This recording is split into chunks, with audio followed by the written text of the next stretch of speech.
Hmm, Pernah gak sih kalian kepikiran betapa gampangnya kita buat speak up, nge-tweet ngeritik kebijakan, bikin video opini, debat di kolom komentar, atau sekedar ikut trending topik.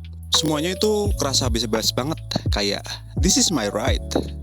But sadar nggak kalau ngetik dan ngomong yang kita rasakan selama ini dulunya adalah barang mewah yang harganya mahal.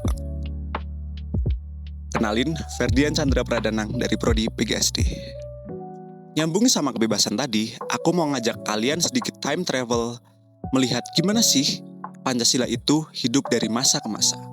Jadi, di awal kemerdekaan tahun 1945 sampai 1950, situasinya lagi panas-panasnya.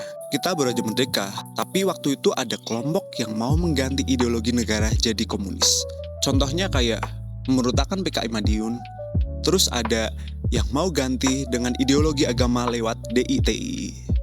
Intinya, masa itu penuh banget sama ujian, tapi itu ngebuktiin kalau Pancasila itu bakal bertahan atau tumbang dari awal. Lanjut ke Republik Indonesia Serikat dan demokrasi liberal di era 50-an. Waktu itu Indonesia sempat nyoba sistem politik ala negara barat. Hasilnya kabinet gonta-ganti terus dan politik kita lumayan chaos. Nilai musyawarah mufakat Pancasila agak sedikit luntur, kegeser sama kebebasan individual dan perdebatan politik yang gak ada ujungnya. Karena terlalu chaos, Presiden Soekarno akhirnya turun tangan sendiri dan kita masuk ke era demokrasi terpimpin di tahun 1959 sampai dengan 1965. Soekarno pengen semuanya terpusat dan pada masa itu Pancasila dicampur aduk sama konsep Nasakom. Puncaknya terjadi di tragedi yang selalu kita peringati setiap tahunnya di bulan September, yaitu G30 SPKI. Masa ini kelam banget, tapi sekaligus ini ngebuktiin kalau ini adalah titik balik ideologi komunis itu nggak cocok sama bangsa kita. Setelah itu gantian deh sama Orde Baru di bawah pimpinan Presiden Soeharto yang memimpin lebih dari 30 tahun. Waktu itu slogannya tegas banget, melaksanakan Pancasila secara murni dan konsekuen. Ada penataran P4 segala.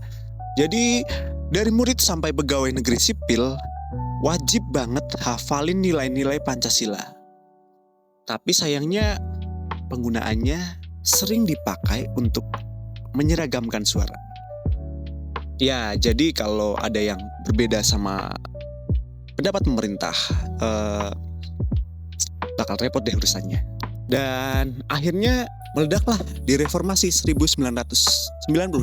Gerakan ini bukan cuma sekedar ganti pemimpin, tapi ngembaliin nilai asli atau ruhnya Pancasila, terutama sila keempat. Demokrasi di restart, rakyat kembali lagi bebas bersuara tanpa bayang-bayang ketakutan. Nilai yang tercermin di sini jelas banget. Kedaulatan ada di tangan rakyat dan kebebasan berekspresi itu hak asasi.